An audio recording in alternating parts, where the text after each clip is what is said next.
6, we be in the mix with that rare candy paint job on the whip. I need food for the kids, money for the rent. Fuck a lockdown, baby, I can't do that shit. And I don't never vote, cause I'm fucking broke. And either way, I know the police ain't gon' leave me alone. On a plane by to visit Glen Rock, need crypto, told me I should bring the Glock with me. So I packed up my piece and I'm sliding. Cause we might get caught up in a riot. Middle finger Trump, middle finger Biden. Fuck a left, fuck a right, is you riding? Know you love to see it, dudes rocking. Ain't no politics, baby, we just talking. From the birds to the bricks, we be in the mix with that rare candy paint job on the whip. Who you with? Well, special episode today. Typically, you guys will listen to a Rare Candy episode in 2026, and you'll hear kind of a little loose ad for Superfeast, our affiliate, which we are affiliate of. About 15 minutes in, but I might as well just lead off with it. Promo code RC now at checkout gets you 10% off Superfeast, and we're talking to Mason from Superfeast right now. Now, some of you guys are like, Mason's mushrooms. You guys have it in it's in your pantry right now. His name. Yeah. His name. It's helped you with your digestive system. His mushrooms. Yeah, he's helped you. He's helped you. You don't even know. Mason, this is very surreal for us right now that you're even joining us and everything, because we've been using the products even long before we were affiliates. But let's just take it back for a while. Were you guys a little surprised that a bunch of people from like kind of a rowdy male-driven podcasts were just like sending a bunch of people? Did you guys think it was a scam or something, or like what was happening when you started seeing a bunch of normal blue-collar guys from the states flooding your guys' online shopping network? Yeah, yes and no. I mean, I've been doing it since 2011 now, so at different points I've had the honor of some real out of left field people come forth and be like, hey, I'm CrossFit champion of Australia and I used your cordyceps and I want to talk about you. And I'm like, oh, I thought I was just on with the health trippers and like the mums that seem to like me so much at the markets. And so it's been happening for a long time. So I'm always pleasantly surprised, but I feel like I've got more of a Taoist. I'm never like, oh my God. I'm like, but you know what? What I was surprised about was just how much uptake there already is within your community. That's very rare. And the level of knowledge that you actually have, not just about like, these are adaptogens. You guys are like actually understanding some like core Taoist terminology and framework that actually makes the mushrooms really effective. That surprised me. And I was like, hell yeah, this is going to be a fun podcast with that. Well, we were surprised too by the volume that we were doing. And we, like I said, Glenn and I have been rocking your products for a while, as have a lot of our core listeners. You know, we have an inner Discord, which is for the homies and stuff. And but it's been a dream come true. By the way, getting absolutely loaded on a Rishi / Jing little creamer action. So good.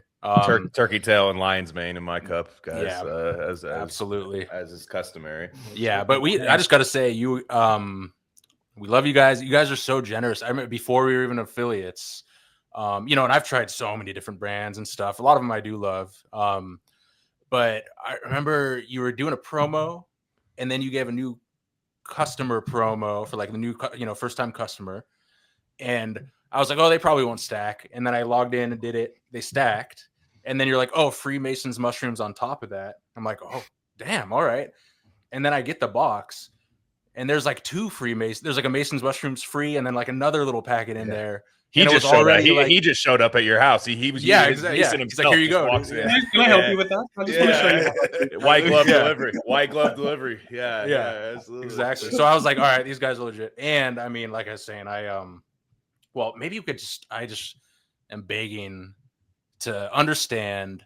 And, if our listeners have listened to the Romania episodes, those are great. Love Romania, 3 episodes, but just the Rishi and all, listeners have heard this story before, but I'll tell it because you're on here. My first introduction with tonic herbs was Rishi. I was working for a like a hippie health clinic, kind of bougie, in the Southwest United States. Won't say which one. And I started out as a volunteer and then ended up getting like a job there. So I could stay there full time. It was really cool, awesome, just so much knowledge being shared. Everyone was trying all sorts of different modalities and herbs and stuff. And then my boss and friend, who was running the apothecary pharmacy thing for the doctor, it was just him and I in this little tiny room. And he's like, he handed me this mug of tea, and he's like, "Here, you haven't tried this before yet. It's reishi." And I took time off of school because I was just so like having health issues and all sorts of stuff. And I got this job. And one of the first days on the job, he handed me this tea, and I had to take phone calls for the orders. And this guy calls in, and he's just such an aggressive, angry dude. I guess we messed up his order. We sent him kelp granules instead of kelp flakes or something, and he was freaked out by that. What were you thinking? What were you thinking first? I know, dude. And actually, having taken Dol's flakes, I mean, I know he was opposite. I would have gotten angry if he sent me flakes and not granules because the flakes stuck. That's true. Yeah, there you go. Yeah, so he was justified. But it was my first day on the job, and I'm younger, and I'm green, and I'm like starting to freak out. Blood pressure's rising. I'm like, crap, I'm already like, even though it had nothing to do with me, like I was just someone else's order. So the blood pressure's rising, and I'm getting halfway down to this tea while I'm on the call with him, and it was like an egg cracked on my forehead, and it was just like, oh, and I just felt it like go all the way down. It was seriously, look, I've done like magic mushrooms before and stuff, and obviously those are profound, but this was not psychedelic. Right. But it was psychotropic, I guess. It was so profound. I was like, what the fuck is this? And what's crazy is I know it wasn't placebo because we were all experimenting with like a dozen new things every week, just trying all this stuff. A lot of it was really cool. But I was like, what are these? He's like, oh, these are the tonic herbs. And funny thing about that story, that guy who called in, I guess he was like a low-key kind of famous author, and he was like a Western Buddhist meditation teacher, and so hey, everyone's allowed to have a little freak out. I'm not judging, but I thought that was funny. But anyway, so have this reishi somewhere with the Buddhists. Yeah, exactly. But so this reishi was Shaman Shack, which is Romania Dean Thomas's first company.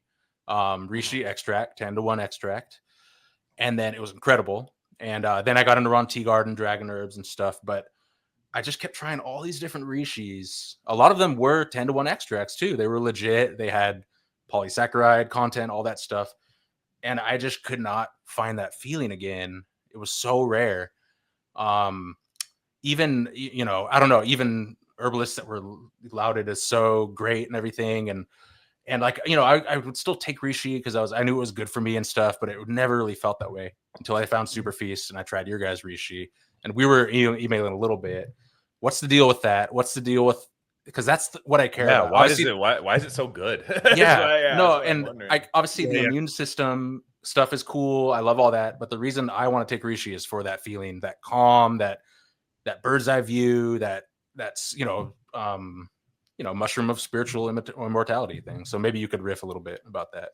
Oh man, yeah, hell yeah! I've gone in so many directions so quickly.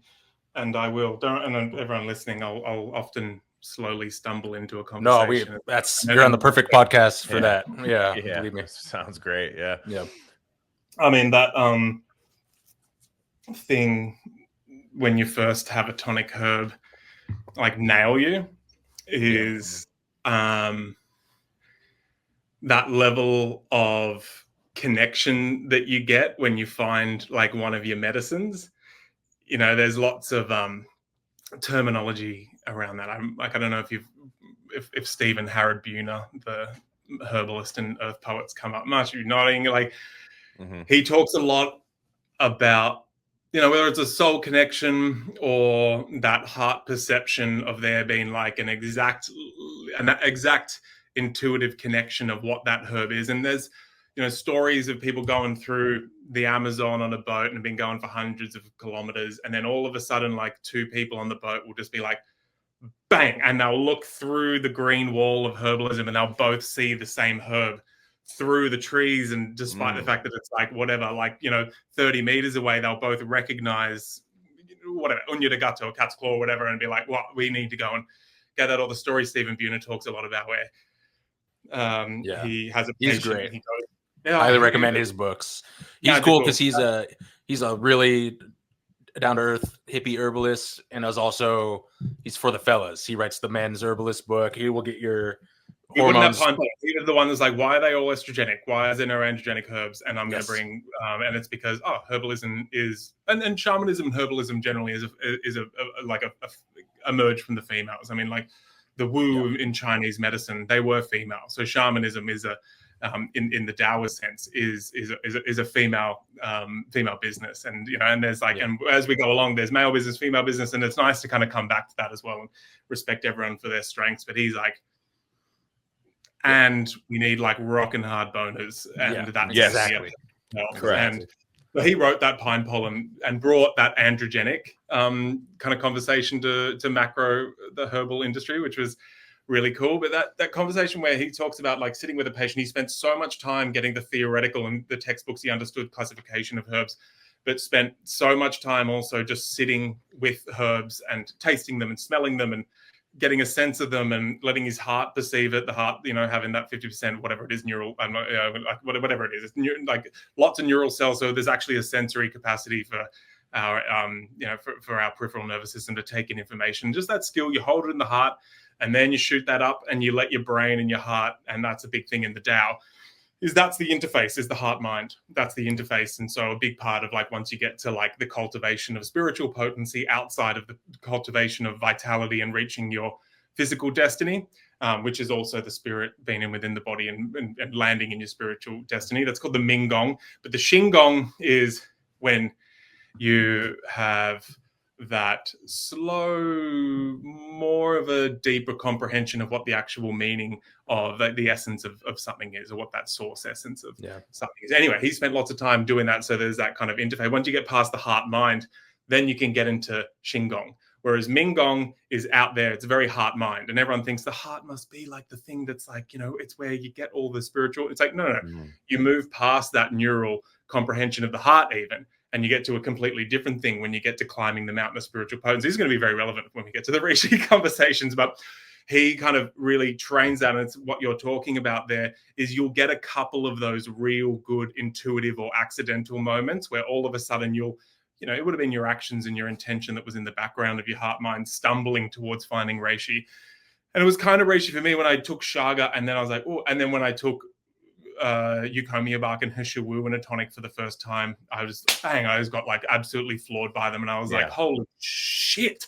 Like, this is something that it isn't scientifically possible for me to feel this much impact and affinity for something so quickly. And that phenomena is something to be very cherished for everyone listening, and just keep your eyes and ears open for those. If you haven't, it's now we don't have to accidentally stumble into that when it comes to tonic herbalism and even other like spiritual practice, because there is like a buffet in front of us and we can just try it all. But just to always be on the lookout for that next thing that's going to come in and have and give you that experience, because everyone's got a couple in them in their lifetime. But anyway, well, I just want to really quickly a couple things on that. I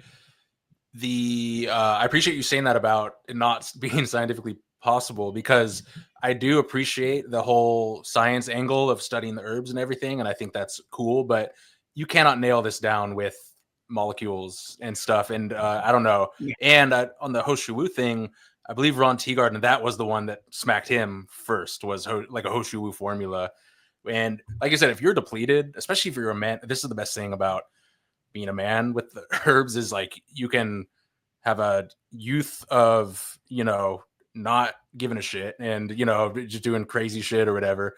And then the Jing will be like it'll be almost be like a spiritual experience for you, where you're like, whoa, I feel finally filled up again. And it's like filling up the gas tank basically. Yeah. And ironically is one of like the teachings coming from Ron's teacher is that, like, especially when you're younger or like our age, if you're like boasters like us, your yang is kind of like, it might not be, as long as your yang isn't deficient, we're kind of like healthy enough, your yang's fully moving, and it's only when then you bring a balancing of a yin tonic to help like stabilize yang. And likewise for women, when they like somewhat embodied, and then you add a yang tonic in for them, like a deer antler or a euchronia bark. That's quite often where the big like hit moments, like for you, reishi's such a gentle yin tonic, and if you go into the science, you're like, oh, maybe not long term because of this pathway of testosterone or that, but like that stabilization of yin. So it's often the opposite. We keep on taking yang tonics as men, but once you get a little bit more advanced, you're like, I might actually need to just make the core correctional aspect of my body that that yin tonic, and adding in a Hushu Wu, or even adding in like Dongguai or Romania, like real feminine herbs that are for, and they are the most harmonizing for women who are out of balance. And then likewise, when you bring a euchronia bark and astragalus and these beautiful yang tonics, the deer antler for the men, it'll bring them back into like harmony. And then men will be like, I'm going to take deer antler forever. I'm going to take euchronia bark forever. And then they're like, but they're still in a clinical mindset of achieving balance, and then they haven't actually crossed over into the cultivation side of things. And then once you start adding in some yin tonics and some blood tonics, some goji and some reishi and some shizandra, you don't actually get the full feeling of yin yang moving in your body. And then between the yin and yang, I'm gonna go into this later with you guys as well, but we'll talk about it now. The unified field that goes beyond the yin yang, which is the yuji, the connected field. You go right. I can't achieve it. That's balance, and it's a fallacy within the puzzle in this universe. But I start to weave around that concept of the yuji and the unified yin yang, and you're like, right, and then you start to really develop a relationship. But when you're really out of balance, and your intuition is there and your intention is there, and you start taking those changes in your life towards harmony, then you open yourself up to get handed a cup of reishi. For me, sitting in the back of a university lecture and going, I want herbalism in my life. I just knew it was going to be a part, but I was going through TCM, modern traditional Chinese medicine, symptoms, just balance and there's harmony. And I'm like, oh God, that's not it. And then Western herbalism, it's all symptom-based. Ayurveda as well, just kind of like love it, respect it. I was like, why is TCM so dorky? It's like they're so close to the herbs and yet so far away. Like they know about them and they have in the books. And I've like, I don't know, man. I'm not trying to throw anyone under the bus. I mean, hey, it's all good under the sun. And yeah, same thing like Western herbalism, especially in America. It's kind of like a hobby. It's like an Instagram thing. And it's like, oh, I'm taking this and I'm taking, and they're just making these like weak teas, and I don't know. It's just, I could never, that just would never excite me enough to make like a career out of that, or make it a, and for this, I could understand why the herbs. Part of, if you would have talked to Romania, and you would have maybe mentioned the original, the Shenong Ben Sao Jing, which is the original text, the Divine Farmer's Materia Medica. That's where we get superior. Okay. I've heard of that. Yeah, superior herbs, and basically all the terminology is around protecting the treasures. You take these herbs, they protect the Jing, Qi, and Shen. It says it in different ways, but it's like long-term usage of reishi will prolong aging and will cause longevity and will strengthen the qi and harmonize and brighten the spirit. This is like over 2,000 years ago. But then as you go along 2,000 years ago, there's the middle herbs and the lower herbs. And that's when you start getting clinical. And so since society exploded, we've forgotten about the superior because we actually stopped really thinking about how are we successfully going to deliver people into elderhood so that they've got like a real diluted wisdom and a unique wisdom. And then even if you go a little bit further, of course, we don't have a unified spiritual cultivation terminology. Everything's very religious. It's kind of why I kind of like teeter on Taoism, and I like it. But the reason I like Taoism, despite the fact that it is an ism, is that it's like the most hyper practical. And it's just like, don't follow me or listen to me. You got to have your own personal. And then this is just language we like to use. So when that's the case, you have a society which is just sick. And so as society's exploded, we just need to tend to the Jing, which is the deterioration. So the Jing is when everyone's aging prematurely or having a shorter lifespan, health span, and then having that longer, what was it called again? Anyway, death span, whatever. And they're just dying for a long time. And you're like, are you actually fucking like on? Are you actually becoming an elder? And it's like, it doesn't matter. They're alive. Just stop pointing at that. We did a Yeah. good job as a medical system. We did it. We kept them alive, and then we shoved them over there, and we stopped thinking about them. And so that's not a complete system. But so when I was reading about Taoism for the first time, I was like, holy shit, these are the herbs, because it wasn't just about get healthy this way. You're going to get your immune system regulated. And I was like, I love that shit, but I actually am looking for potential, but I don't even know what potential actually is. Yeah. So when I was reading about Taoist tonic herbalism, I was like, oh my God, Shen. The entire reason that you would take a yin jing herb like Hishawu that has all of these benefits like longevity, sexual potency, bone density, those things are nice to grab onto. But then it was like, the reason that we have a baseline of Shen is to have that foundation. And we have that potential, all that genetic potential. I want to get into this model with you guys a little bit more because I'm right on the edge of it at the moment. Then we've got strong chi, which will animate you over the decades. You can engage in initiatory, difficult things. You can do a fucking hard thing for I was going to say like 10 years, but like you can really dig in and get into your duty of being like a father or a mother or running a company. And you've got the animation, and you can keep on transforming chemicals. You can keep on transforming thoughts and emotions. That's all the spirit of the universe, the chi, the animation, so that this great mystery of becoming a fucking weapon when you're an old person, those elusive people, and they don't all take tonic herbs. Tonic herbs are now just a tool. We're kind of stacking the odds in the favor. How did you land there? You're so unique. And that person that just drops dimes of wisdom on you, and they don't project shit. And that's when I was reading, and I'm putting it in my own words, but you're not an asshole. You're not a projecty asshole when you enter into those realms of elderhood, and you can actually weave without like stuck dogmatic mannerisms and repeating. Do you have like AM radio? We have AM and FM. Sure. Yeah. So it's like AM radio. I don't know if AM radio is the same. It was just like, boomer. Like talk radio, yeah. Talk radio. yeah. You're like, they're all valid points. Talk about it, but yeah, you find these elders. You're just like, oh man. And then so I'm not judging it as like a failure or whatever. But I was like, that was why I wanted to get into herbalism and health, because I just wanted to get some type of a map that would help me cultivate my internal terrain. And I had no language for it, so I stumbled upon Taoist herbalism and medicinal mushrooms and other things. But that was like a key one when I was in the back of that hallway, and the lightning struck. And then I was like, okay, now I'm going to stumble into this realm. And that was very, very useful for me, because it takes you into this, like, out of this, like, I'm going to fix it. And I'm really grateful for these medical institutions that are like, we got to fix it. Because that is Jing. We do, and there's no way around it. So what happened with Chinese medicine, as it went from the Wu, the shamans, the female shamans especially, and then men scallywag, barefoot herbalists and healing people in their own right, into like a classical yellow emperor, here's how you're treating people, here's all the principles. And then it fast forwards through that classical Chinese medicine where there's still one-to-one sample sizes of patient, where you're not just thinking of like, we've done this many thousands of sample sizes and this is the best outcome, therefore everybody gets the lowest common denominator way of treatment, which is very important, but it's not sustainable when you're exploding through civilization rollout, which is, I don't know why the universe is doing this, but fuck it, we're going to go along with it.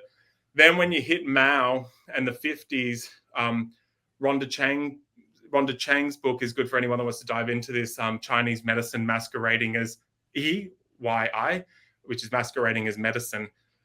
True medicine, she talks about the self-colonization of Chinese medicine.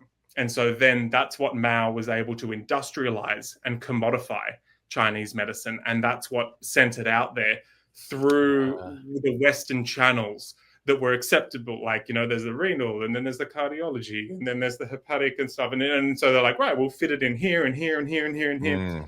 And that's why Chinese medicine got that kind of like, you little ragamuffin, you just deal with pain over here. You leave the cancer to us, you little scallywag, because that actually disconnected from the roots of that one-to-one. When you take a pulse, you don't just go beep, beep, beep, take a pulse, which robots are going to do now. Take a pulse, which is really good on a keeping balance and stopping people from getting sick on a macro level. Like, here's your pulse, beep, beep, beep. Here's what's going on with your liver. It is a slippery pulse. You take these herbs. That's what the practitioners became. Robots are going to replace them. And at this point, you're going to see a breathing back into that meditation during pulsation. And the 8 extraordinaries are going to start coming back into the conversation, which are harder to perceive and almost impossible to perceive from a robotic perspective. And then that point, you start getting soul path come into that meditation. And then that's where the practitioners now with tech, this is me being optimistic, by the way, I don't know if this is actually going to happen, but humans get to go back to being humans and the ultimate bridge between what the Tao says, the cosmos and earth. They say heaven and earth, but there's got too much to it. So cosmos and earth.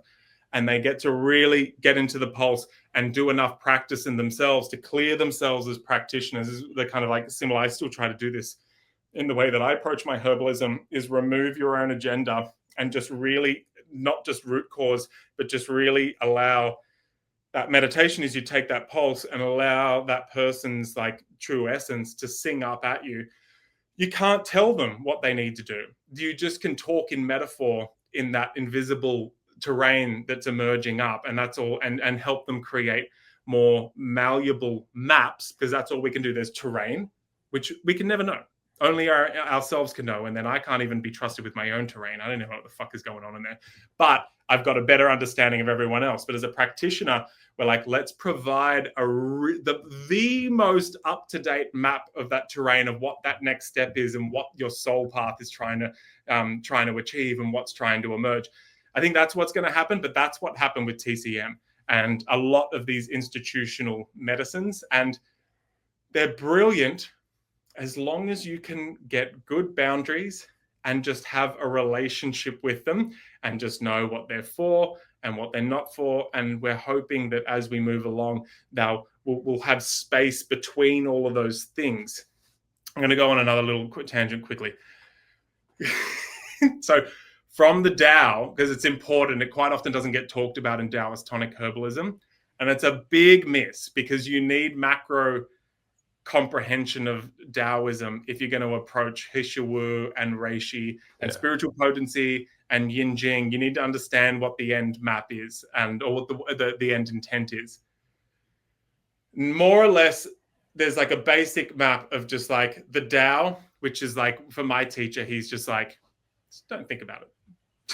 Whatever. Don't think about it. No point. The mysterious, marvelous. The Tao, whether the word create is even appropriate, emerges the one true yang-led spark. And that's the one, that's the unified Uji. Now, from the one, that's what everyone thinks we're trying to get back to, this unified place. It's like when you talk to the Taoists going through their Nidan internal cultivation, they're like, no, once you hit there, then you're lost in the one. That's when then you got to get back to the Tao, re-embody the Tao or whatever it is. It's not ascension or whatever. We don't even know we're going in. I don't know where we're going. But the one creates the two, the yin yang, the light and the dark. And it's like, oh, this will be easy. There's light and then there's dark. And then the ultimate Sudoku puzzle of the universe gets created. Apparently it's been billions of years and epochs and eras, and if you believe in countless reincarnations, whatever that really means, learning and embodying yin yang, then the next practical way to gain this understanding comes the three: the Jing, the Qi, the Shen. So the potential, the animation, and the continued refinement of spirit, and the capacity to connect to the original spirit and allow that to be a guide. Now, we're going to go back to that analogy because it comes in for tonic herbalism. The three then create the 10,000, which is the everything, all the whole universe, everything, all the stars, all the planets, everything, all the basically. Things, all the graspable things. Yeah. So Taoist tonic herbalism is like, we need to look at the things, and that's why we have specialist institutions. That's why we have practitioners. That's why we have hormonal testing. That's why we have textbooks on pulse diagnosis and tongue diagnosis and all these, they're things. They focus on the thing, the physical or measurable thing. Then the confusion comes when you have an experience like reishi that's inexplicable. How you can't corroborate that, and that's all. That's anecdotal, and that's good for you. And then it's baby out with the bathwater. Or someone's going through their chemo journey, and then the oncologist is like, "Oh, you're having all these better outputs than everybody else. I can't even believe it. Oh, do you want to know what I've been doing? No, Yeah, right, it's right, just all yeah. anecdotal." Yeah. And you're like, Yeah. and it's almost like, fair enough. What are you going to do in this institution that is a thing? And it's like it can't deal with spontaneous healings or better outcomes that have multiple variables that are unmeasurable. Yeah. Doesn't matter how many studies you try and do. There's too many variables. There's a 10,000. It's everything. Yeah. Or miracles, or just any spontaneity. Yeah, absolutely. And fair enough, because like I had an oncologist on my podcast recently, and she's like, my sister had a spontaneous remission, and I can't recreate it, and it's killing me. Yeah. I can't recreate it for my patients, and I'm like, yeah, it's like that's, how many people want that reishi experience that you had, and they drink it, and they're like, yeah, it's pretty good, or they fake themselves into it. And you're like, no. The first time I ever did plant medicines, I remember the shaman being like, do not compare your experience to anyone else's. And then I remember like just having this magical, incredible, it's the only journey I continue to go back to after I did years and years and years. Yeah. The first one, I could have stopped there. And people coming up to me going like, how did you prepare? And I was just like, oh, dude, I think things would have happened in your life that I'd be completely envious of. And you've happened to be able to just stumble your way into them. It's just that you can't. But that's where the treasures can come into it. So when it gets really inexplicable, and this is where it's not replicable through the 10,000, it gets hyper individualistic.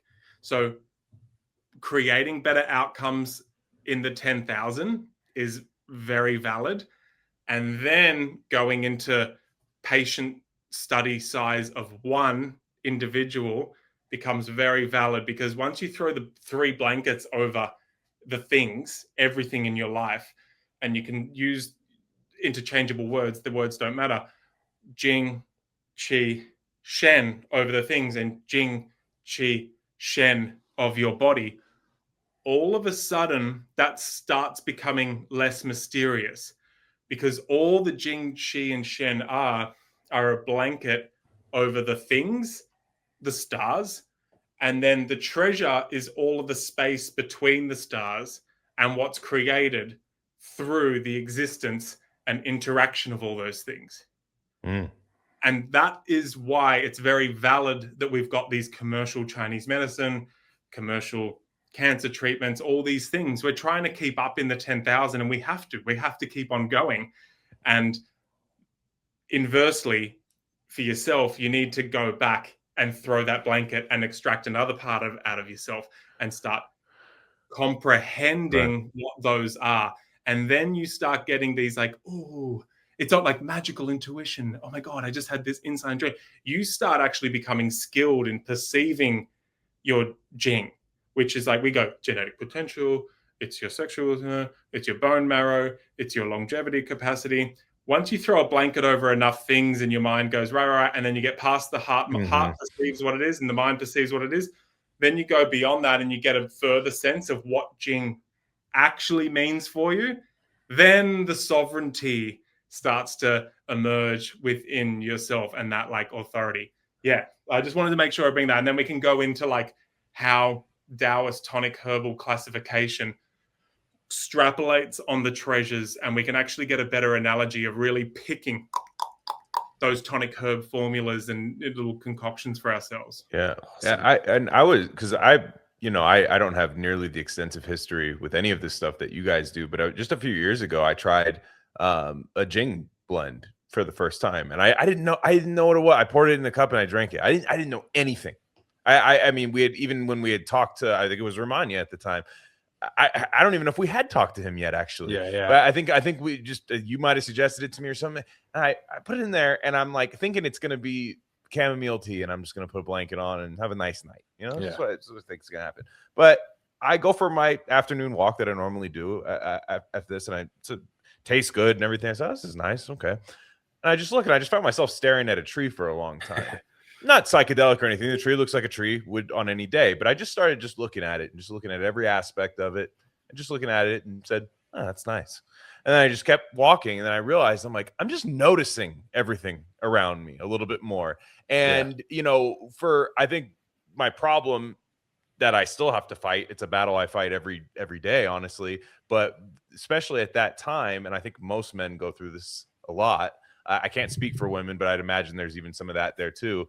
You know, I don't know that we're getting beat down, but like a hammer that like we used to. For instance, you might work in the 1920s. You might have worked on the top of a building, and the thing could have just hit you in the side of the head. Like you had to worry about that. Like now it's just you look at your checking account, you just lost $50. You don't know why. You go to your you know, you car trouble. It's just these paper cuts that happen to you day after day, but they all, for someone like me, they all feel like the big crane thing hitting you in the side of the head. You're like, you allow it to just engulf you. But when I was just with these herbs, and I've tried a bunch of different stuff, it just kind of allowed me to go, let me just take a look at that tree for a little bit longer. Yeah. And it wasn't like it's not a nihilist thing. It's not a giving up thing, but it's this idea that it's accepting current circumstances while optimizing the self, but not in this neurotic way. Like I think you said, the sovereignty is what how you said it. Yeah. And I think that's exactly how I felt. Like probably harmony. Like you probably don't need a Jing herb, regardless of whether that habit has nailed itself into you, and you're like every now and then you might be like, I'm stressed, I'm going to diagnose myself with stress, and I'm going to get balanced by looking at a tree. But if you keep on taking the Jing herbs and doing whatever the physical movement or cultivation is, and living in a way that's harmonious to you, the herbs is good. The herbs become an ally and a friend. You do it long enough, you continue to look at the tree, it becomes less of a big prophetic thing, and you start remembering cultivation-wise. You don't need the herbs to remember that looking at a tree is a thing that keeps you in harmony, which is the nice thing. It's the thing that the market doesn't like. Is exactly. Yeah. I was gonna say, you see why it doesn't get the Jing herbs. I keep doing the Jing herbs. I keep on looking at the fucking trees, and no, it doesn't work like that. Yeah. And you're not going to get that. Remember, your life sucks. Remember, your life sucks. Yeah. Well, this is an interesting thing with Wu Wei and Dao. Is that and with the herbs, like someone will take an astragalus tonic and be like, this is the ultimate chi tonic, and it's yang, and it's like it nourishes the liver and the spleen, and I get lots of wei qi, but I get lots of yuan qi. I get lots of daily qi, and I get to be on, and then it gets you tired, and then they're like, oh my God. I'm like, and the astragalus puts you back into harmony, and you have this big experience. It happens many times with the mushrooms. People are like, I'm gonna have so much energy, and then you take them. And then it goes, and then you start feeling that big cathartic moment. And that's like one of the reishi moments that you had. You don't get it too often.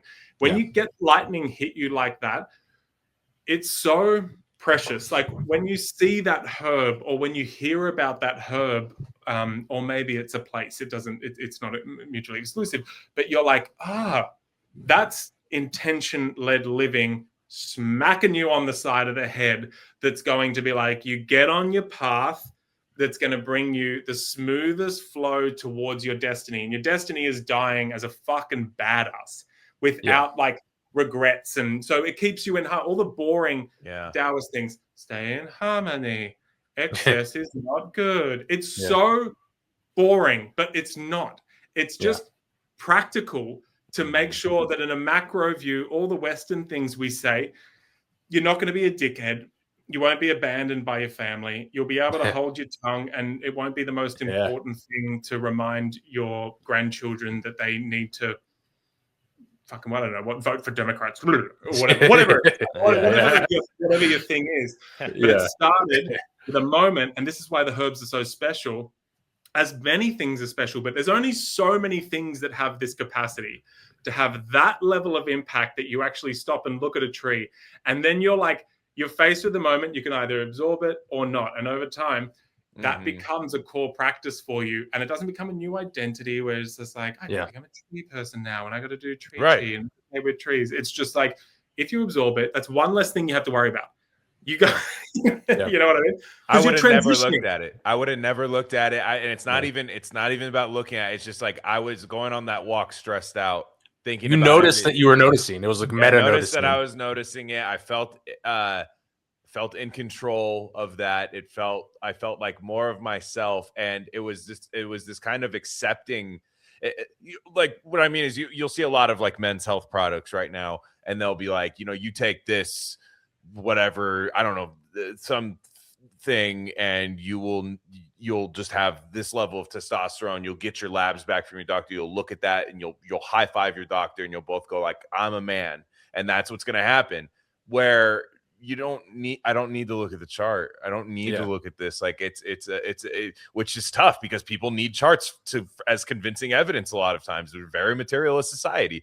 We need these things. However, it feels so much more sustainable when there aren't levels going up and there aren't these knobs being turned. Maybe there are knobs being turned, but I don't need any. Well, that's what to show me. That's what I noticed. And we asked for money, the same thing. That's a beautiful point. Well, first, I just really want to interject about the Rishi. I don't want to, give anyone like you'll have some crazy egg smack your head if you drink Rishi for the first time, and that might not even be what I like about Superfeast Rishi. Is it's very gentle and I find it very cumulative. Okay, and it is this kind of building. It's not like some, it's not like some I'm gonna have it, kind of thing and whatever. But you do, and I do, and I'll be fine. And that's the capacity for a herb to give you that experience is something I take very, very seriously. Yeah, for sure. And I'm so obsessive over it. Yeah. And it's led me to now a good business model that is, everyone's like, oh, wow, that's such a good differentiation strategy. And I'm like, do you have no idea what it took? And I talked to Ron Teagarden in 2015. It's the only time I've actually met Ron. Yeah. And my business was kind of like petering along, and I had I'd been doing the market stalls, and I was like, it's getting to the point where people are actually starting to bang on my door a little bit. And I am very passionate about, I don't have to go into DDAO sourcing. I'm sure Romania would have talked about that quite a bit. Mm-hmm. But sourcing from that original place, in the Shenong Ben Sao Jing over 2,000 years ago, it's like the name, 2 characters, and then another character that tells you where to get it for you to have treasure protection. So the place that you get it is very important, and it's different. There wasn't farming back then. There wasn't DDAO farming. There wasn't foraging and people didn't know reishi was in those other foraging areas. It was like, you got to go there, and that's where you forage it. Yeah, they also didn't have fluoride in the water, so they didn't need to worry about a lot of shit. They didn't need to go, and there was no distinction between municipal water and spring water. Yeah, like that wasn't there. So that's only been the 70s since like DDAO has been a resurgence, and so there was that red communist wash of commodification and like cutting the spirit out of Chinese medicine, and definitely cutting the Tao out in the 50s when that self-colonization occurred. Yeah.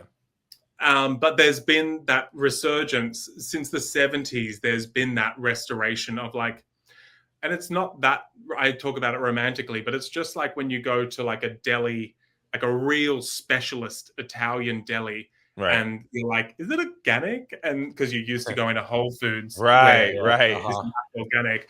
And they're like, shut up, it's made by a family up in the hills, and it doesn't need organic. It's like, that's such a benign, insulting thing to say to that person that's making that particular cheese, that's in that particular cow, and it's that particular grass and that particular temperature, and it's the fact that there's only the grass this many times, for this many months, and then so the rest of the time they're feeding this, and it's like special.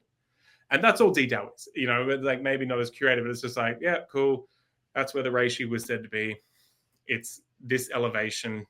It's generally the science of it is like, this is generally the aspect. So even to the extent where back when it was being foraged, the one that you would pick the reishi in order to match the claims in the Shendong Ben Sao Jing in nourishing the spirit and protecting the upright, it would be a particular aspect on the mountain. It would be a particular elevation, and it would be in a particular position. That's crazy. I didn't know it was broken down like that. Crazy. Yeah, that's crazy. Yeah. Wow. And that's what I've chosen to go down that route. And it's difficult. I kind of felt asked back into a partnership with somebody. Thank God, because I'm a really, you know, for all intensive purposes, I'm not a focused businessman. I don't care. Like, I don't care about so much. I was wondering about that. Like, because like you taught, like everything you said right there is amazing and everything. However, if you were on Shark Tank, I don't know if you guys have that down under, but like if you're on Shark Tank and if I was investing, I'd be like, I don't know if I want to give this guy so much money because he might not like he might just be like, hey, my bad, like I just went on, you know, it's like, but so you answer that question, you do have like a partnership in this and that, but like there you know, I still try to straddle that line where I do think being productive in the material world in a very material sense, like, is still a valid thing. You know, just don't let it kill you. Don't let it. I mean, don't let it just rot your soul and everything. So the balance between that, I've always valued. I've got a very particular system when it comes to business. I'll do another episode with you if you just want to talk about it. Oh yeah. Like I called myself, like I found myself, I was like, I'm a tripper riding a unicorn and I don't know how to control it. And I went through my process of distilling the source essence of those lightning bolt moments that occurred for me, which are completely underground within the organizational structure. No one can perceive, I know them, but I've, you know, this is where I am a tripper. I've given them these 6 pivotal moments. I've given them to the company and documented them in an energetic constitution.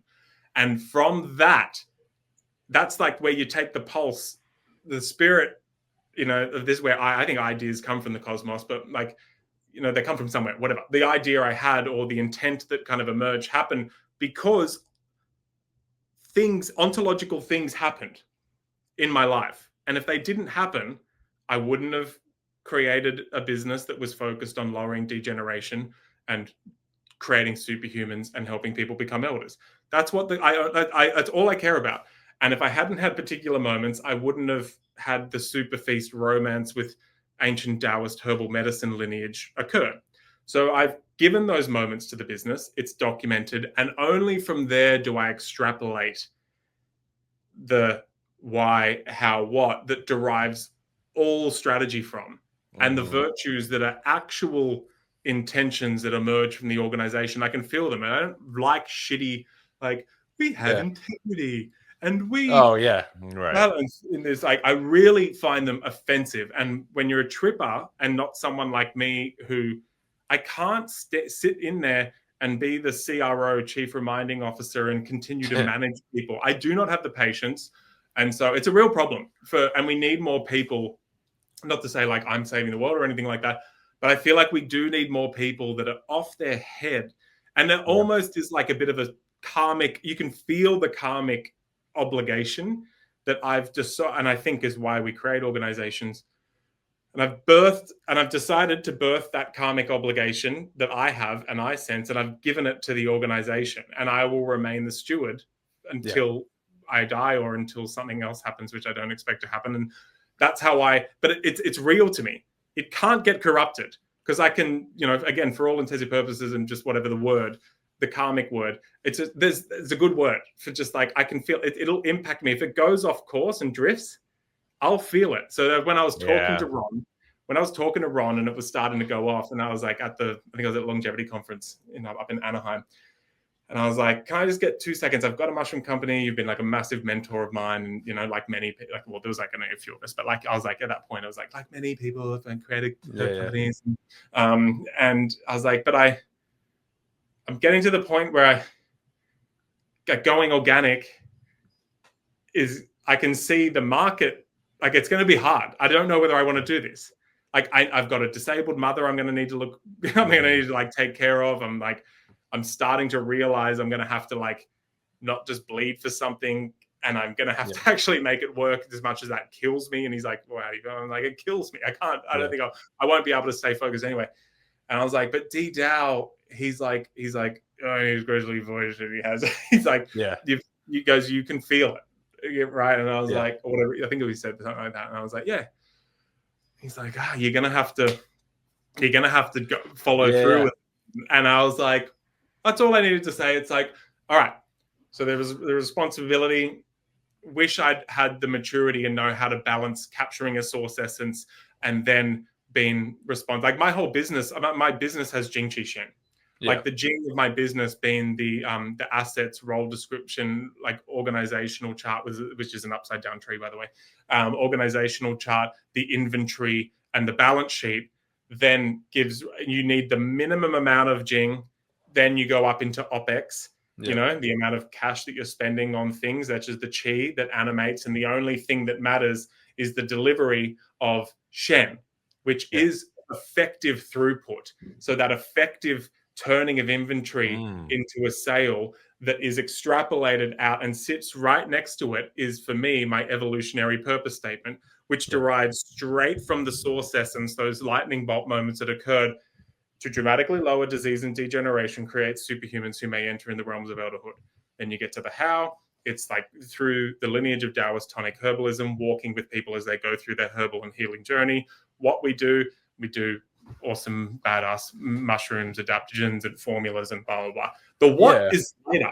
The what's I feel when you set that intention, the universe moves heaven and earth if you're serious about that. And I think, like you're saying, you know, like you're Tripper, everything, we need people like that, especially in herb companies, you know. Okay, I'm just going to say, well, I want to talk about Ron just really quickly, but I worked for a herb company and school out here in the Pacific Northwest, and they were none of them took herbs.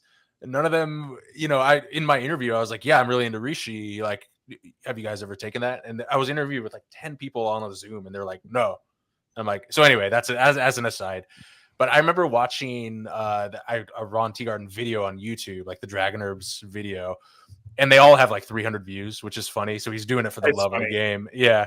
And he's, you know, and people, I don't know if people have opinions about Dragon Herbs. Obviously they're the big dogs, you know, whatever. But Ron Teagarden, he's, you know, he's like, here's my office and I'm gonna make a tea. And he has his little desktop kettle and everything. And he's like, these are wild cordyceps, and this is some rare black tea and this rare mushroom. And he's throwing it all in there, got every herb in there, boiling it, cooking it. And then he pours a little cup and he just looks up and he's got the biggest, he looks like a little 5-year-old kid, just the biggest grin. And he's like, this is what life's about right here. And I've like felt that. I was like, this dude is all about this shit. And as are you.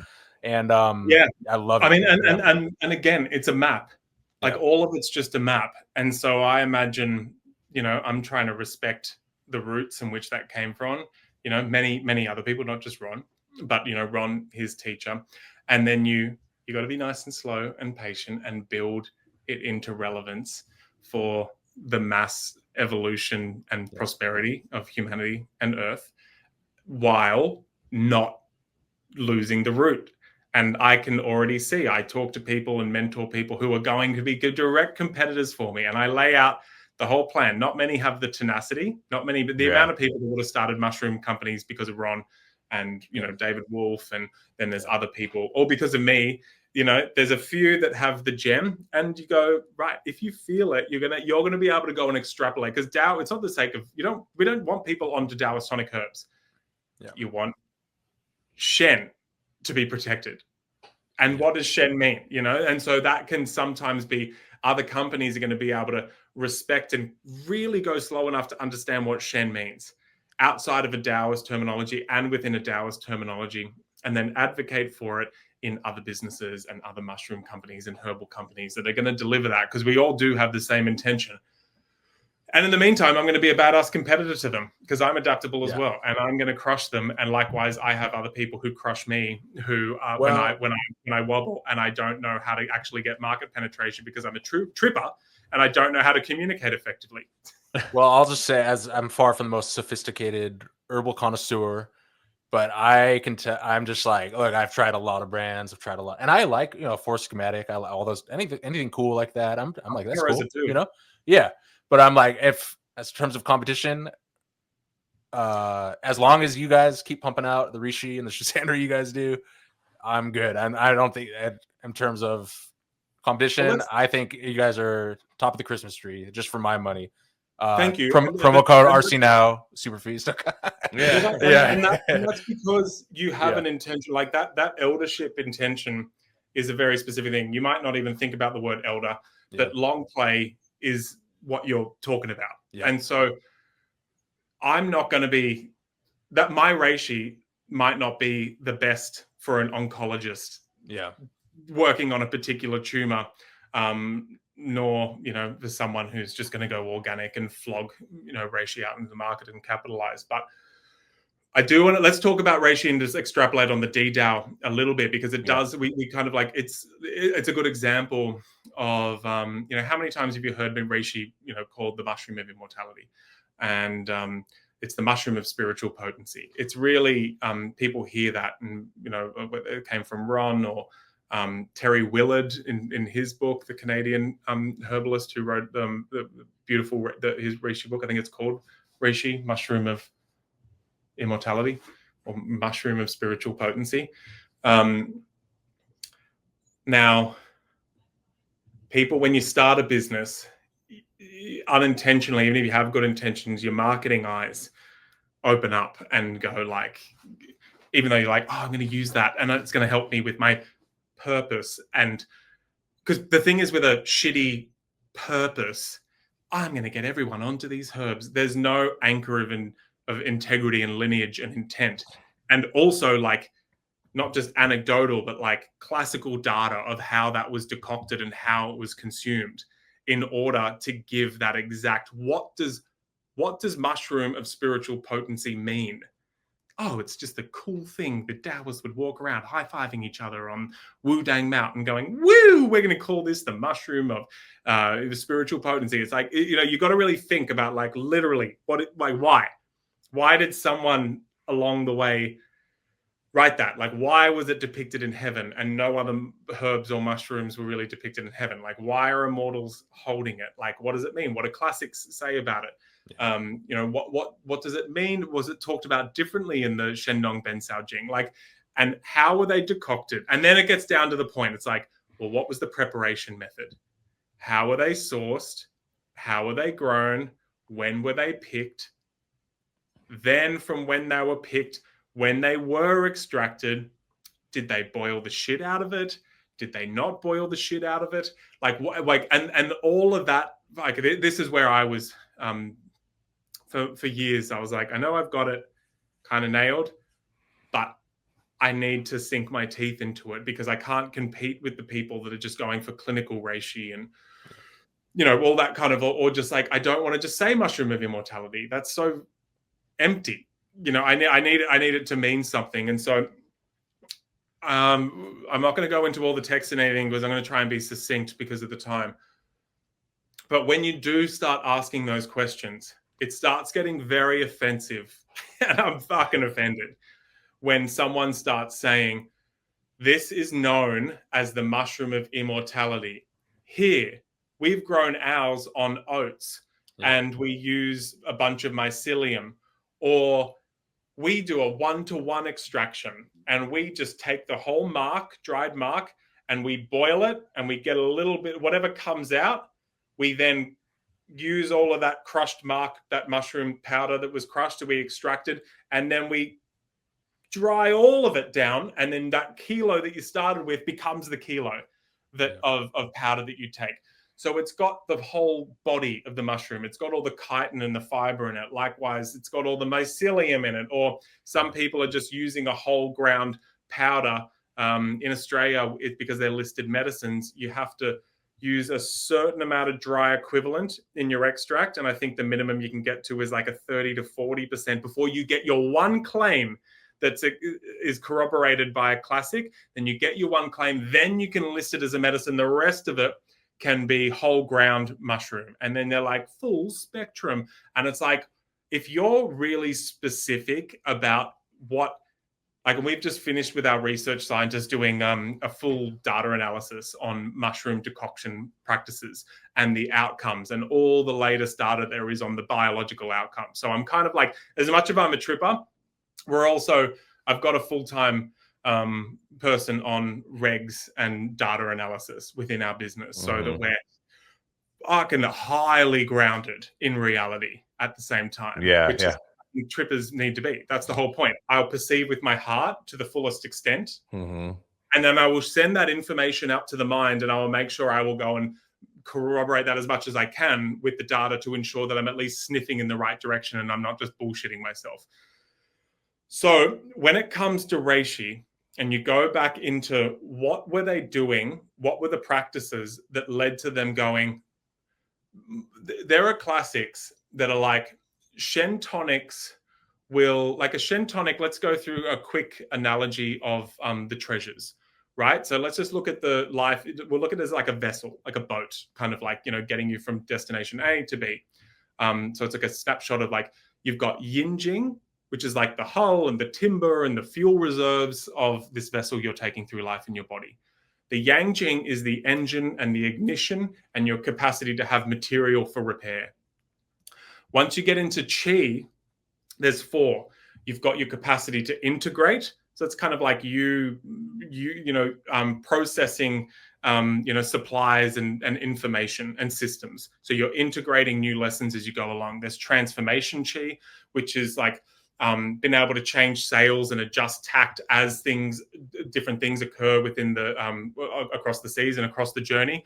There's the momentum qi, just the ability to just keep on going, maintain steady momentum and rhythm on the voyage. There's flow qi, has a lot to do with liver and gallbladder, smooth movement of qi and blood, emotional release. The currents, being able to go, right, that's where the currents in the water is going. I'm going to go along with that.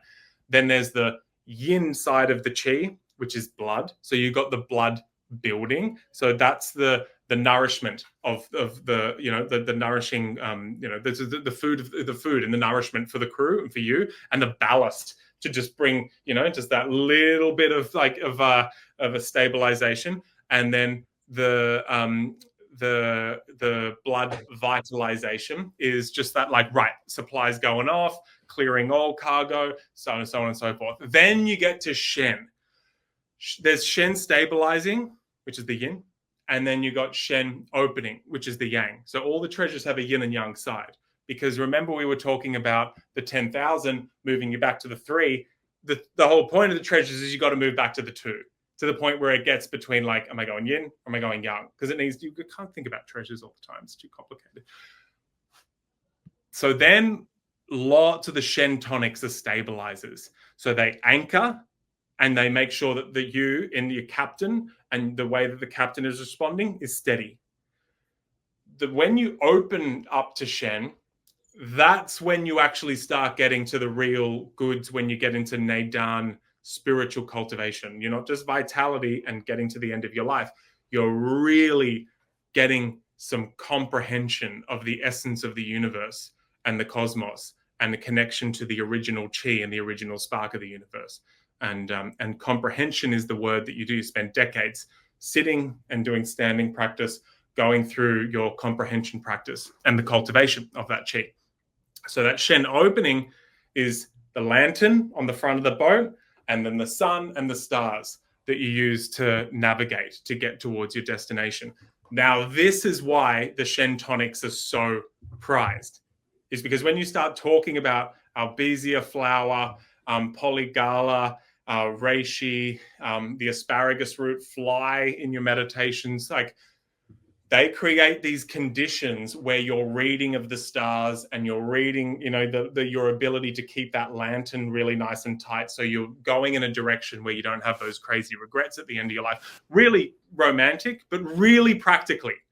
you can, the conditions are you process your emotions, your nervous system isn't crazy, it's all of those kinds of things, so that if you've got strong Jing and Qi, those Shen tonics really make smooth biological function that, in our wording, leads to a nice stabilized Shen and opening a Shen, so your personality is refined and your mind can stay clear, and so on and so forth. When you sit in not just meditation to be calm, keep your nervous system regulated, all those good things that are on the Mingong side of things, when you start engaging in Xingong spiritual cultivation of the elixir and collecting the original Qi of the universe and comprehending that, even though you might not want to go down that path, you're doing it if you're on the path. You don't need the Taoist terms. It's not about that. It's just, but that's the wording in Nidan practice. And sometimes it's nice to pick a path and be like, I'm going to keep my feet on the ground and I'm not going to become a religious asshole, but I'm also going to be like, I'm going to track this path and I'm going to do these practices and I'm going to go through this process. Reishi, in the way when those who are following the path of the Tao would collect and go to painstaking, the reason they went to particular mountains was because the reishi was growing there, and the schizandra was there, and the Siberian ginseng and the ginseng, they were there to support their cultivation. They needed to go away from society because it was so caste at that time. You can't get away with it. You're a kook. You can't. You need to go off and do it on a mountain. We don't need to do that anymore. But nonetheless, we do need to go into solitude, whether it's a retreat or just day to day in our cultivation practice. As you got that reishi that was picked in a particular place at a particular time, dried in a particular way, had particular water, and then decocted at a particular temperature with a particular intent of, as you've taken it through that, you haven't hammered it. Mostly they're using water decoction. Some of them were also kind of dabbling in that wine, rice wine decoction as well. But even in that sense, they're going to come up with arguments of scholars of classical Chinese medicine. They're just going to say, no, it's always a water decoction, which I argue. But nonetheless, it's that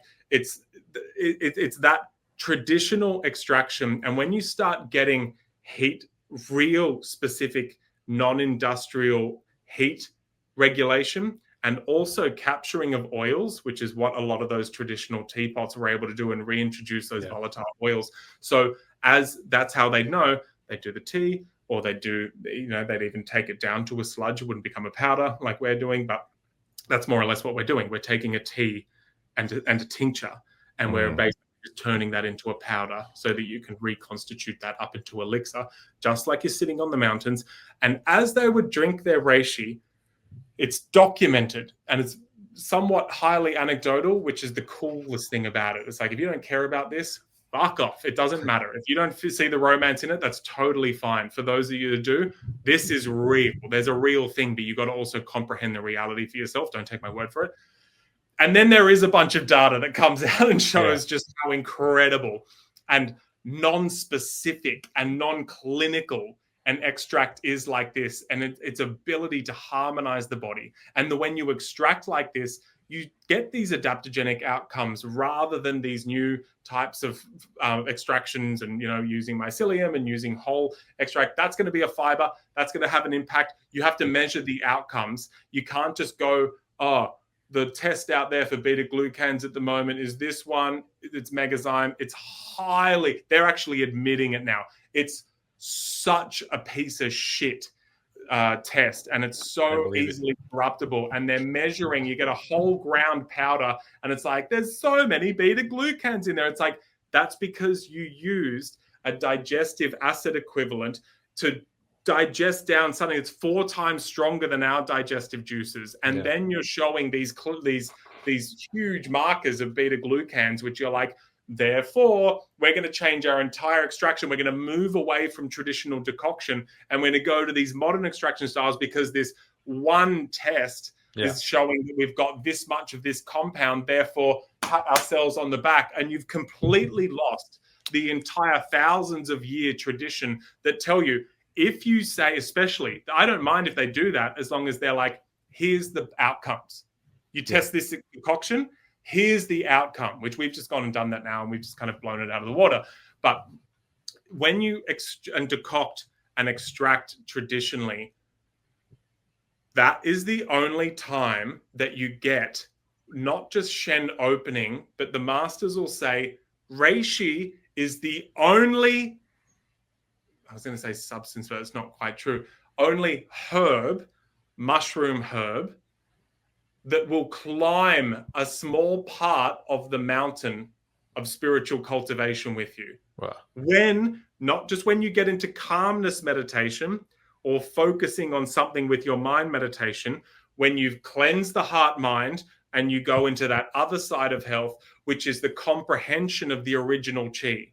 Yeah. And you're attempting to get as close to the Tao and the comprehension of the intention behind the Tao and the intention behind this universe, beyond yin yang. It's a long process, that one, and reishi will go there with you. Mm-hmm. Yeah. And that is so when you say mushroom of immortality or mushroom of spiritual potency, you are talking about Neidan. You are talking about the cultivation of that elixir. And it's very offensive when they don't have that correlated with the exact decoction intent sourcing process that was associated directly with those Taoists that were doing that type of cultivation.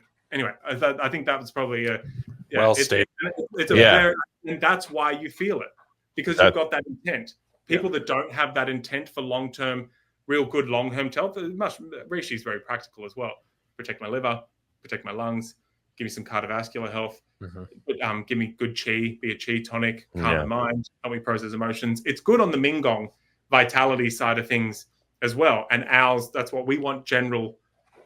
It's relatable to a long life and long-term usage. It's not just going to be directed at one part of your biology or your chi body either. But that's why you relate to Superfeast, is because I'm obsessed with that. And we've got the extent of innovation and very expensive, very high, like IP that we have on the way that we're extracting, which the market will never know. Yeah. But I trust in, when you guys take it, you're like, holy shit. I'm like, that's it. Yeah. Yep. That's my marketing. Well, on that note, it's been very fun talking to you, and I want you to talk to our audience for a second here. This first voicemail, a little testimonial from our friend Ryan, who's from Minnesota. You'll hear it in his voice. A great friend of the show, and he has, he's been friends with us for a long time, and I think he's trending upward. I'll say that much in many ways. So here we go. Hey guys, it's Ryan Lyon here. Mason, I just want to say I've been just blown away and entirely satisfied with the Superfeast products, especially the deer antler, which has been real great for recovery. I work a kind of a rough blue-collar job, and my lady is for sure real happy with the results. But one evening I was feeling kind of intrepid, and I decided I'm going to smoke some deer antler. So I mixed a little pinch up with some pretty decent marijuana, and it was a real energetic high. But I'm not sure if it was just a placebo effect. Is it possible that the effects of that could be enhanced by smoking it? Or, like I said, was this just all a figment of my imagination? Again, love the show, guys. Love Mason, love your products. I'll hang up and listen. Bye-bye. Well, so for anybody who didn't catch that, that's our friend Ryan decided to smoke the deer antler. Now, it's not something I'd ever tried. It's not something I doubted. I didn't say it on the wonderful packaging you guys have. It didn't say that on there. What do you think? Yeah, we're dumbasses over here. If you haven't learned yet, Mason. But that is a great question. I actually brought up a question for myself, but please, I want to hear. I don't know how to hear this. Yeah. I mean, do you guys like when you're younger? Do you do like that tequila lick, sip, suck, like spit suicide shots? Do you ever do the? No, I mean, like you rack the salt, do the tequila, and then lime in the eye. No. Back at that party when we used to, like, in the longevity days, we'd still use every now and then, but we'd kind of we'd do those, but we'd rack Shazandra powder and dude.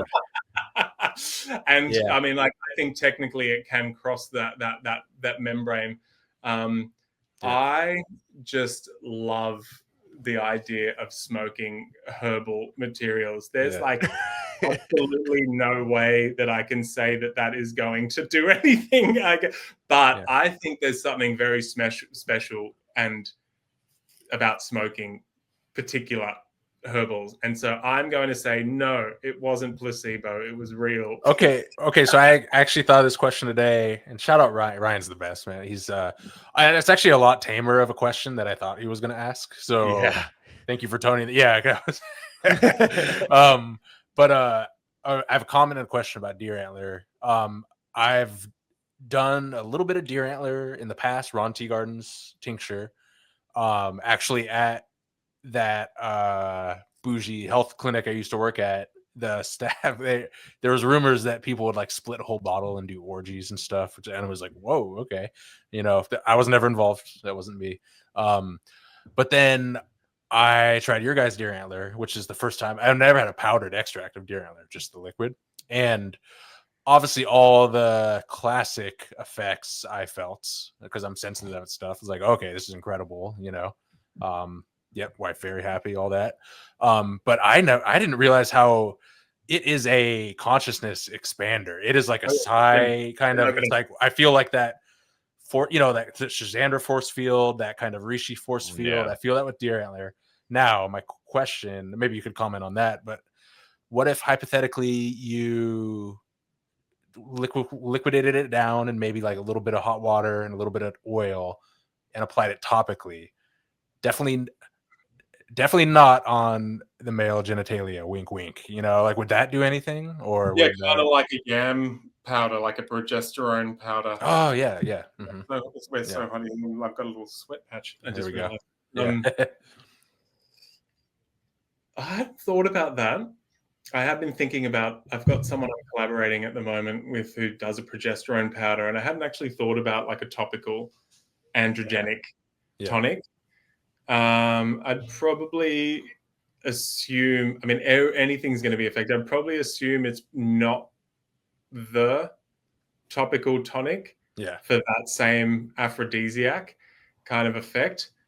But I think it's good enough being internally taken. Like, in saying that, I mean, there's actually not any of the herbs that you don't have a benefit. It's like when I was at Changbai Mountain last time, we went to we came down it's up near the Korean border, the North Korean border, and that's where we go and forage our shaga. And we went and stopped at a hotel that had hot springs, or the natural hot springs from the back, and every single, there was probably like 30 baths that had a different Chinese herb or different Chinese formulas in it. And so I was like, that transdermal deer, you can't argue with the fact that there's like documented transdermal effects of any time you go into like a rhodiola or a dungwai hot bath. They've actually been able to, but it's just whether it's going to be therapeutic. It'll be nice. But the deer antler, I think you're right. Like I don't like, I'm pretty humble about our herbs. I'm like, I think they're very, very special. But I'll often be like, there's you can probably find, one or two out there that are like exactly like, maybe close to ours. Not that much, but not across the board in a single brand. I think our deer antler is very unique. And that is exactly as you said, like because deer antler is a strong yang jing tonic. It's actually, if you do it correctly, it's a yin jing tonic as well, to a lesser extent. It's a good qi tonic. It's a strong blood tonic. And then if you get it really right and you get them really happy deer in the right place, and they can go up high in the mountains themselves and nibble at shoots and eat in a way that they're actually, when you think about a deer and you look at a deer and you look at a Shen opening tonic, in your mind's eye, you think of a deer at the top of a mountain with that like Milky Way open sky and you can see the stars. That's the kind of Shen effect that you have if you're meditating. You take deer antler and you can like take that sexual and aphrodisiac energy and take it into your meditation. That's the way it feels. And you need to let the deer go to places like that. high up in the hills and nibble from those places, and then the effect actually comes into the antler. I don't think you're going to find a deer antler like ours on the planet when it comes to cultivation. Wow. Yeah. Crazy. Right Okay. So our last voicemail here is from our friend Mac. He was one who originally told me to try the deer antler. So this is pretty cool here. This is awesome. Thanks, Mac. Hey guys, Big bag it's buyer. Mac. I just wanted to call and say thanks to Mason for selling incredible product and supporting my favorite podcast. Also, it seems like the move now for many businesses is to get some notoriety and water down the product, but that is clearly not what Superfeast is about. So what I would like to know more of is how do you guys maintain the quality throughout the entire product line, and what exactly does that process look like? My favorite is obviously the deer antler. It goes so hard. Great for recovery from workouts, and the reishi. Thanks again. Love you guys. Bye. Well, how do you stay consistent, right? Because he's right. I have found out about a place, here and there where you go, oh, this is some pretty good stuff, and then just out of nowhere they kind of run out of stuff for a while, and then all of a sudden the new stuff hits the market. I mean, it sounds like I'm talking about drugs right now, but I'm actually talking about herbs in that way. But you'd kind of get these. You're like, this ain't the same thing I bought like 2 months ago from you, and it's never happened with Superfeast. So I mean, you guys say, if you're going to the border of North Korea to get, to forage chaga, is that what you say? I mean, you guys go to every extent. So I guess, comment on how you guys stay consistent.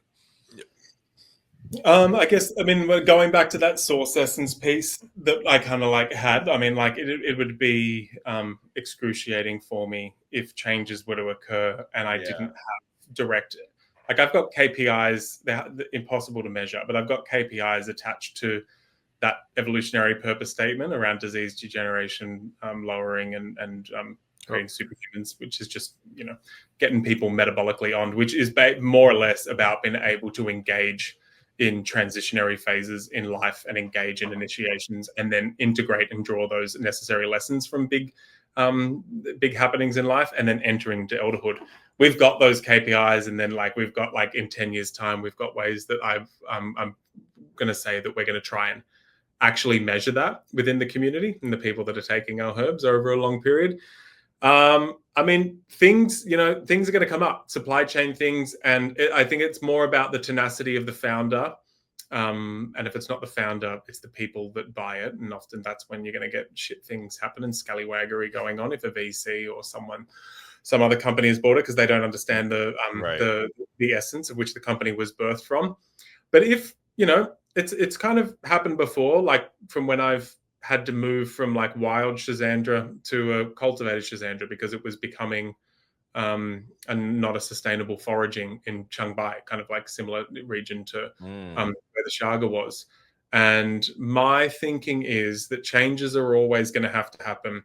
And things that are in my mind, a pretty harsh, I use the harsh word of compromise, even though it isn't necessarily a compromise in the sense of what the quality of people are like. But I'm always of the mind that if I'm the one to do it, and I will do my best to stay as strongly connected to what the end result intention I have, which is I can have a conversation with this with you and Mac, and I can be well, I know that it's going to hit, and I know it's going to impact. And if I've ever had to downgrade, with the Schizandra, I'm it was going to, in 2 years' time, that was going to start getting regulated, and it was going to start being a part of Taoist tonic herbalism is leaving the land better than you found it. Yeah. And that's why our reishi is a bit more expensive. Our reishi, they won't grow it for more than 2 years in one area because then it'll start depleting the soil and the land, right? So you're going to have to shift, and that's double the land. That's double, Right. that's double the price. I won't compromise on that, but there's other things that happen as you scale, and they seem like a big deal. And I often see that founders will abdicate the decision over to, they'll bring on an investor that has business. I kind of talk about there being a lot of born again executives, I call them. You know, these executives that come out and they're like, "Oh, I'm spiritual. I did one ayahuasca journey, and I know what you're talking about with Licked all a of this." frog. Yeah, the guy that licked a frog. Yeah, for sure. Yeah, and you got and so a founder will abdicate. It's like, this is an impossible business model.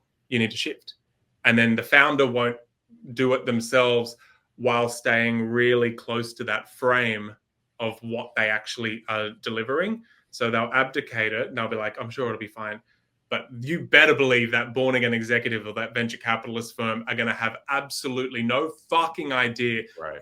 connection to what it actually means to continue to support, say, the spiritual cultivation of an individual, or, you know, keeping everyone horny and happy, you know, whatever it is, you know, like, and so that's the raw answer, is if and when. And there's been little times when in the innovation and things like that where I've been like, this is such a big deal.